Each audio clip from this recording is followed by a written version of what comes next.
నమస్తే అండి. Welcome to పాక్సిద్ధి కుకరీ. ఈరోజు రెసిపీ కమలా తొక్కలతో ఊరగాయ. అవునండి, కరెక్ట్గానే విన్నారు.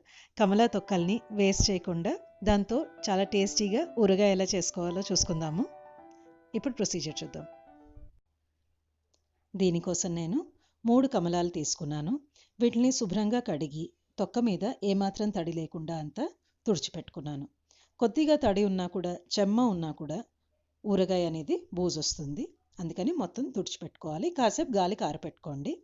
తర్వాత ఇలాగ తెల్లగా దారాల్లాగా ఉంటుంది కదండి లోపల, అవంతా తీసి పెట్టేసుకోండి. ఏమాత్రం కొద్దిగా ఉన్నా కూడా అది మనకి పచ్చడికి బైండింగ్ అనేది సరిగ్గా జరగదు. విడివిడిగా దారాల్లాగా వచ్చేస్తూ ఉంటుంది. మనం తింటున్నప్పుడు కూడా గొంతుకి చుట్టుకున్నట్టు ఉంటుంది. మీకు ఈ రెసిపీ నచ్చినట్లయితే లైక్ చేయండి, షేర్ చేయండి. కామెంట్ సెక్షన్లో మీకు ఎలా ఉంది అనేది కామెంట్ చేయండి. నా ఛానల్ పాక్సిద్ధి కుకరీకి తప్పకుండా సబ్స్క్రైబ్ చేయండి. చూడండి, ఇలాగ మొత్తం తీసి పెట్టుకున్నాను, దారాలు ఏమాత్రం లేకుండా. తర్వాత యూనిఫామ్గా అన్నీ ఒకటే సైజులో ఉండేట్టుగా చిన్న చిన్న ముక్కలుగా కట్ చేసి పెట్టుకోండి.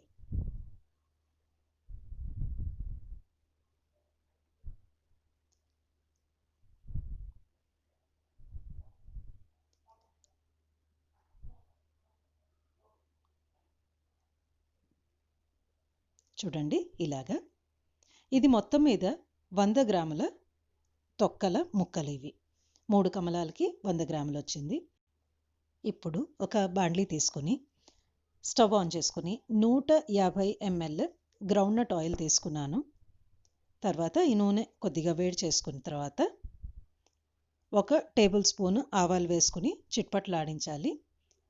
తర్వాత 1 పావు స్పూను ఇంగువ. స్టవ్ ఆఫ్ చేసేసి ఇంగువ వేసుకోవచ్చండి. ఇంగువకి ఆ వేడి సరిపోతుంది. తర్వాత ఇదంతా ఒక పాత్రలోకి ట్రాన్స్ఫర్ చేస్తున్నాను. దాంట్లోనే ఉంటే ఆవాలు మాడిపోతాయి ఆ వేడికి. ఇది మిశ్రమం అనేది వెచ్చపడాలండి. వేడివేడిగా ఉన్నప్పుడు వేరేవన్నీ వేస్తే ఇంగ్రీడియంట్స్ మాడిపోయినట్టు అయిపోతాయి. అందుకని వెచ్చగా అయ్యేదాకా వెయిట్ చేద్దాము. ఇప్పుడు నా దగ్గర ఇది 150 ml ఇది ఉంది, ఆవాలు వేసింది. 100 గ్రాముల తొక్కలు. ఎంతైతే తొక్కలు ఉంటాయో దాంట్లో సగం క్వాంటిటీ ఆవపిండి తీసుకోవాలి. వెచ్చగా అయిన తర్వాత ఆవపిండి నూనెలో వేశాను. తర్వాత 1 పావు స్పూను మెంతి పొడి, మెంతుల్ని డ్రైగా రోస్ట్ చేసుకుని పొడి చేసుకుని వేసుకోవాలి. 2 టేబుల్ స్పూన్ల ఉప్పు,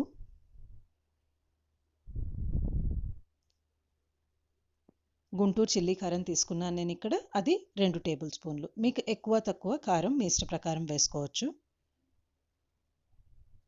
1 పావు స్పూను పసుపు. ఇవంతా ఒకసారి బాగా కలుపుకొని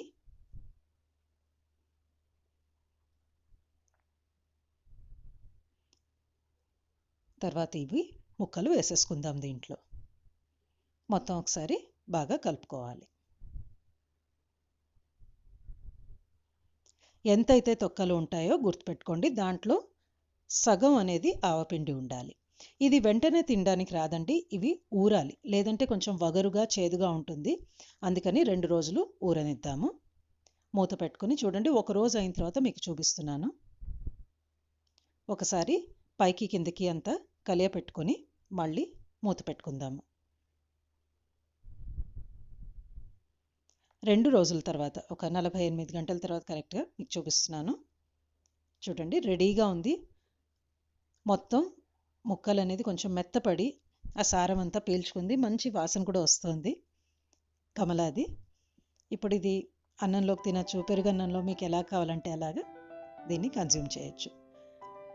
ఫ్రిడ్జ్లో పెట్టుకుని దీన్ని ఎంజాయ్ చేయండి.